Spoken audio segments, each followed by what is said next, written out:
ஒரு மாதத்துக்கு முன்னாடி பார்த்தீங்கன்னா தங்கத்தோட விலை கரெக்டாக ஒரு பவுனு 64,450 ரூபாயில் இருந்துச்சு. அப்போவே சொன்னாங்க இந்த தங்கம் வந்து 1,00,000 ரூபா வரை போகும் அப்படின்னு. ஆனால் இவ்வளோ சீக்கிரம் அதிகமாகணும்னு யாருமே எதிர்பார்க்கல.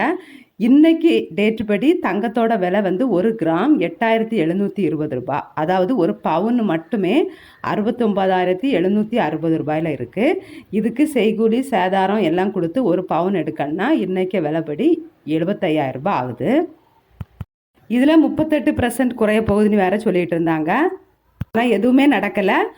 2 நாளோ 3 நாளோ தங்கம் விலை குறைஞ்சிருந்து, ஆனால் மறுபடியுமே தங்கத்தோட விலை கூடுதல் தான் செய்யுது. இதில் இப்போ நம்ம கதைக்கு வருவோம். இந்த மாதிரி தங்க விலை கூடுது குறையுது இதை பற்றி நம்ம கவலைப்பட தேவையில்லை. நாம் இப்படியே எதிர்பார்த்துட்டு இருந்தோம்னா தங்கத்தோட விலை குறையும், ஆனால் வந்து 100 ரூபாய் குறையும். கூடும்போது ஒரே அடியாக 1000 ரூபாய் 2000 ரூபாய் கூடும். அதனால நம்ம எப்பவும் போல் தங்கத்தோட விலையை பற்றி கவலைப்படாமல், தங்கத்தோட விலை எப்படி இருந்தாலும் மிடில் கிளாஸ் ஆள் நம்ம வந்து எப்படியுமே தங்கத்தை சேமித்து தான் ஆகணும். தங்கத்தை ஒரு சேவிங்காக வச்சு தான் ஆகணும். பிள்ளைங்களை கல்யாணம் பண்ணி கொடுத்து தான் ஆகணும். இதனால் நம்ம வந்து தங்கம் சேவ் பண்ணி தான் ஆகணுங்கும்போது நம்ம தங்கத்தோட ரேட்டை பற்றி கவலைப்பட தேவையில்லை. நம்ம தங்கம் சேகரித்து வச்சா அது நஷ்டத்தில் முடிய போகிறதும் இல்லை. அதனால் நீங்கள் எப்போவுமே தங்கத்தோட விலையை பற்றி கவலைப்படாமல் நம்ம எப்பவும் போல் 1 கிராம் 2 கிராம் சேர்த்துட்டே வாங்க. லம்பா 10 லட்ச ரூபா 2 லட்ச ரூபா 10 பவுனு இப்படி எடுக்க போகிறவங்க தங்கத்தோட ரேட்டை பற்றி கவலைப்படணும். அவங்களுமே இப்போ கவலைப்படுறதில்ல. அதை ஒரு தங்கத்தோடையும் ஒரு தங்கத்தை மட்டும் சேவ் பண்ணணும் அப்படின்னு நான் சொல்ல வரல. வேறு பணமாகவும் இன்வெஸ்ட் பண்ணணும். ஆனால் கண்டிப்பாக தங்கத்தோட இன்வெஸ்ட்மெண்ட் ரொம்பவுமே முக்கியம். அதனால் நீங்கள் தங்கத்தோட விலை குறையும் அப்படின்னு சொல்லி பணத்தை கையில் வச்சுட்டிங்கன்னா அந்த பணம் வந்து கண்டிப்பாக தேவையில்லாத செலவுக்கு தான் போகும். அதனால் நீங்கள் தங்கத்தோட ரேட்டை பற்றி கவலைப்படாமல் உங்கள்கிட்ட இருக்க பணத்துக்கு அன்னநாடு தங்கத்தை எடுத்து வச்சுட்டே இருங்க.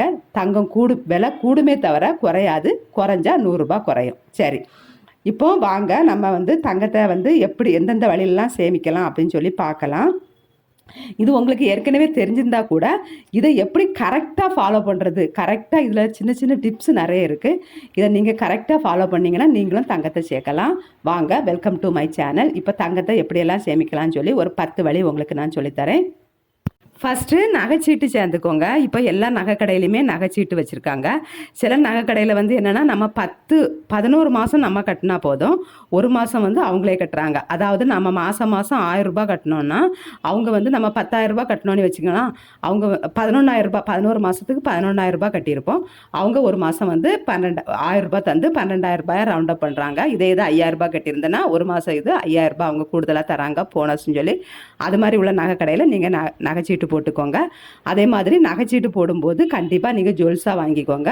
வேணால் நகைச்சீட்டில் வந்து செய்கூலி சேதாரம் ரொம்ப கம்மியாக வாங்குவாங்க. அதனால் நமக்கு வந்து நகைச்சீட்டு போட்டு நகை எடுக்கிறது ரொம்ப ரொம்ப லாபம். இதை நீங்கள் கண்டிப்பாக ஃபாலோ பண்ணுங்கள். 2வது, உண்டியலில் வந்து பணம் சேர்த்து அதை நகை வாங்குறது. உண்டியலில் பணம் சேர்க்குறது அப்படின்னு சொல்லும்போது நிறைய பேர் உண்டியல் வச்சுருப்பாங்க.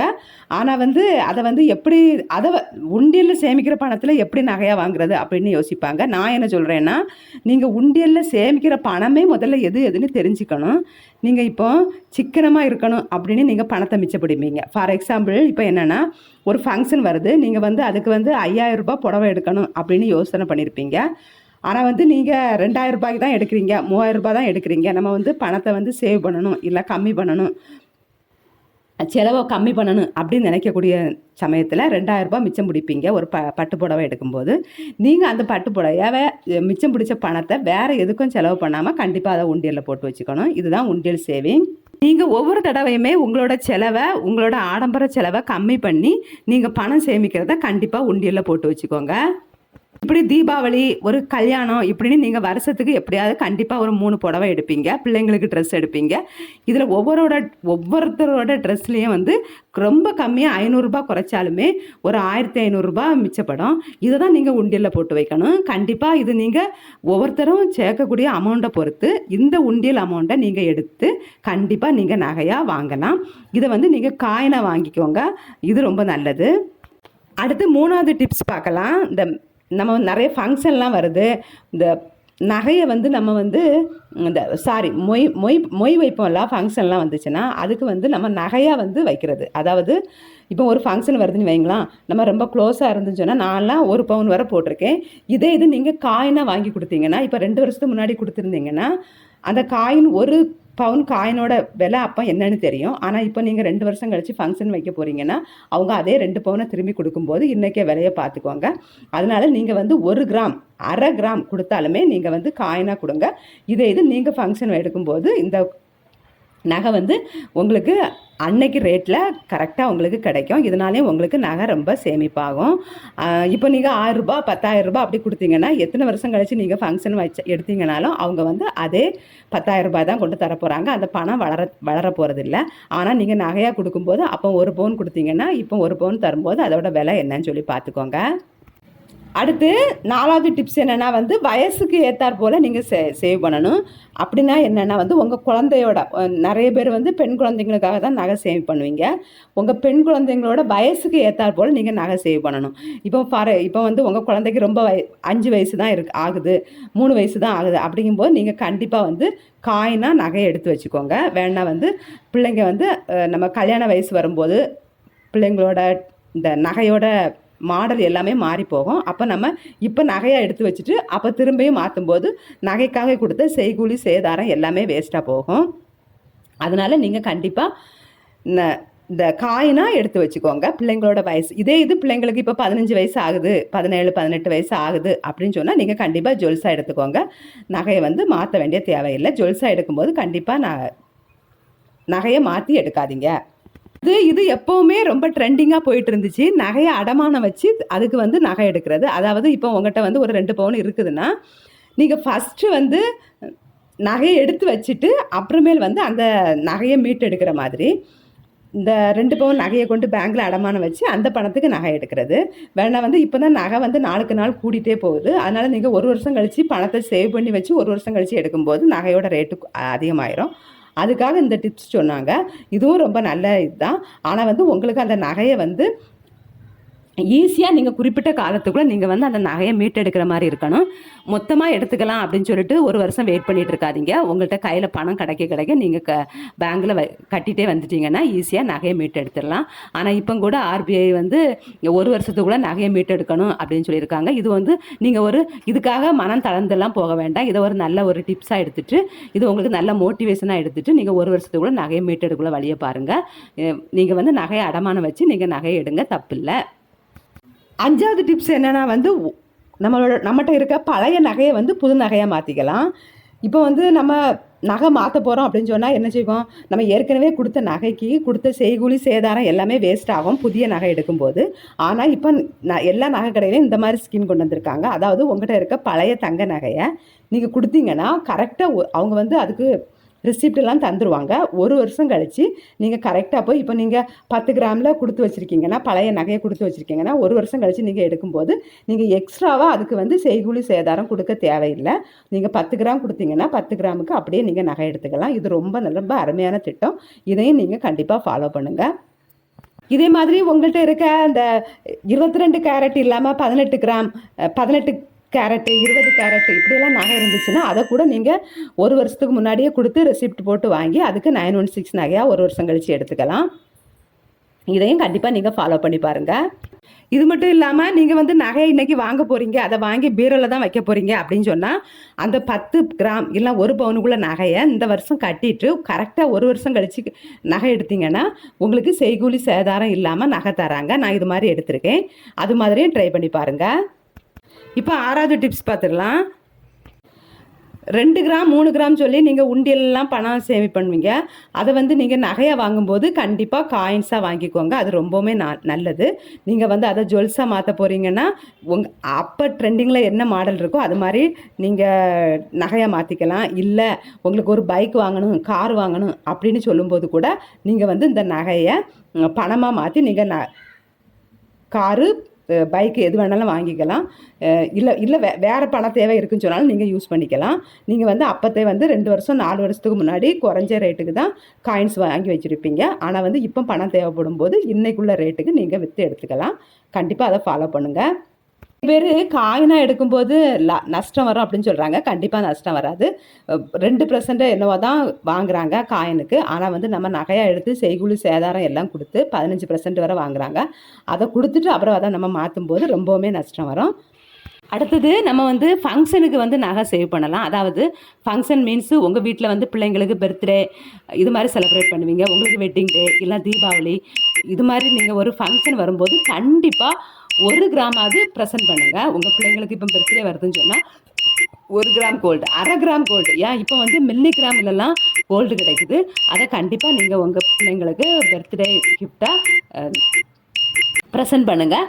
அதே மாதிரி தீபாவளி இந்த ஃபங்க்ஷனுக்கும் நீங்கள் கண்டிப்பாக புடவை எடுக்கிறீங்களோ இல்லையோ, பட்டு புடவை எடுக்கிறீங்களோ இல்லையோ, கண்டிப்பாக காயின் வாங்கி வச்சுக்கோங்க. 8வது, நிறைய பேர் வேலை பார்ப்பீங்க, போனஸ் பணம் கிடைக்கும். அந்த போனஸ் பணத்தை வந்து தீபாவளி, பொங்கல், நியூ இயர் இதுக்கெல்லாம் போனஸ் கிடைக்கும்.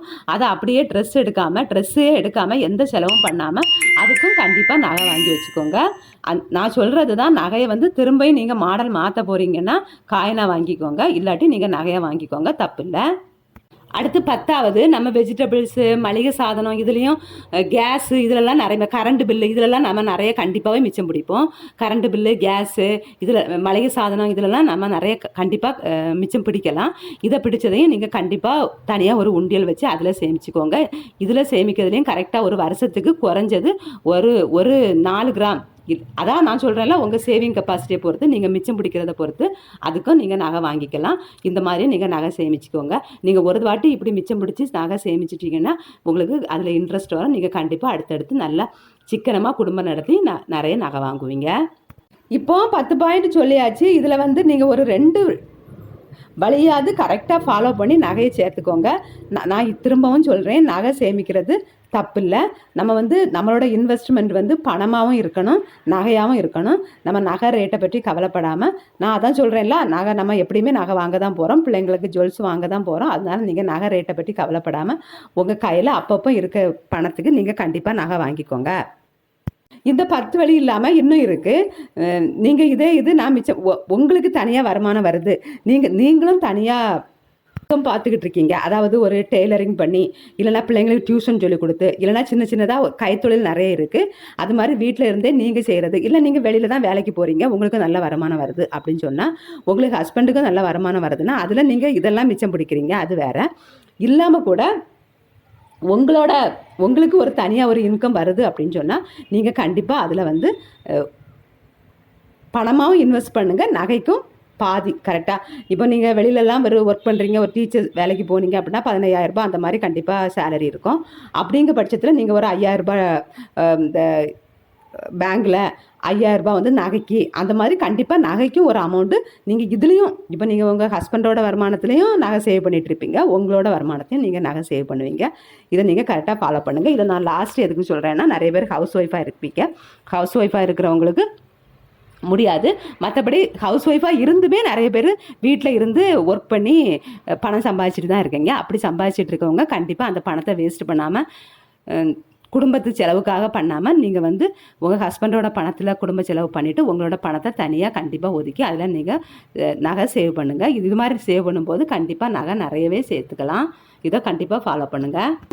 நகை சேமிக்கிறது அப்படின்னு சொன்ன உடனே எல்லாரும் யோசிக்கிறது, பெண் பிள்ளைங்க இருக்கவங்க மட்டும் தான் நகை சேமிக்கணும், ஆண் குழந்தைங்க இருக்கவங்க நகை வேண்டாம் அப்படின்னு யோசிக்காதீங்க. நீங்கள் பொம்பளை பிள்ளைங்களுக்கு எவ்வளோ நகை சேமிக்கிங்களோ அதே மாதிரி ஆம்பளை பசங்களுக்கும் நகை சேமித்து தான் ஆகணும். இப்போ பிள்ளைங்களுக்கு வந்து நீங்கள் ஜுவல்ஸ் போட்டு கல்யாணம் பண்ணி கொடுப்பீங்கன்னு வச்சுக்கலாம். இது பசங்களுக்காகவும் நம்ம வந்து நகை தனியாக சேமிச்சுட்டு வரதான் செய்யணும். இது அவங்க வந்து மேல் படிப்புக்காக அதை யூஸ் பண்ணிக்கலாம், எதுக்கும் வேணாலும் நீங்கள் யூஸ் பண்ணிக்கலாம். அதனால் நீங்கள் பசங்க தான் இருக்காங்க, நமக்கு நகை சேமிக்க தேவையில்லை, நமக்கு பசங்க தான் இருக்காங்க, நம்ம ஜுவல்ஸ் வாங்க தேவையில்லை, அதெல்லாம் நீங்கள் யோசிக்கவே வேண்டாம். இப்போ வந்து நீங்கள் பிள்ளைங்க இருக்கீங்க, பெண் குழந்தைங்க வச்சுருக்கீங்க அப்படின்னா ஒரு வயசுக்கு அப்புறம் நீங்கள் வந்து ஜுவல்ஸாக சேவ் பண்ணிக்கலாம். அதை மாற்றக்கூடாது. இதுதான் நான் எல்லா இதுலேயுமே சொல்லிக்கிட்டு இருக்கேன். ஜுவல்ஸாக வாங்கினப்புறம் மாற்றாதீங்க, ஜுவல்ஸாக வாங்கிக்கலாம். ஒரு பிள்ளைங்களுக்கு ஒரு 18 வயசு 15 வயசுக்கு அப்புறம் ஜுவல்ஸாக வாங்கிக்கலாம். ஆனால் வந்து பசங்க வச்சுருக்கீங்க, ஆம்பளை பசங்க வச்சுருக்கீங்க அப்படின்னு சொன்னால் நீங்கள் வந்து அதை காயினாகவே வாங்கிக்கோங்க. இதை நீங்கள் எப்படியுமே அவங்களோட ஒரு படிப்புக்கு, அதான் சொல்கிறேன்ல, நீங்கள் வந்து பேங்கில் போட்டு வச்சிங்கன்னா இந்த அமௌண்ட்டு கிடைக்கவே செய்யாது. நீங்கள் குழந்தைங்க ஒரு ஆம்பளை பையன் பிறந்ததுலேருந்தே நீங்கள் காயின் சேமிச்சுட்டே வச்சுட்டிங்கன்னா அவன் வந்து காலேஜ் போய் சேரும்போது கண்டிப்பாக அந்த நகையோட ரேட்டே ரொம்ப ரொம்ப ஏறி போய் இருக்கும். அப்போ நீங்கள் கண்டிப்பாக அவனோட மேல் படிப்பு செலவுக்கு நீங்கள் வந்து அந்த அந்த அந்த காயினை நீங்கள் நகையாக பணமாக கன்வெர்ட் பண்ணி நீங்கள் வந்து சேர்த்துக்கலாம். கண்டிப்பாக நீங்கள் ட்ரை பண்ணி பாருங்கள். பிடிச்சிருந்தா வீடியோவுக்கு மறக்காமல் ஒரு லைக் கொடுங்க. தேங்க்யூ.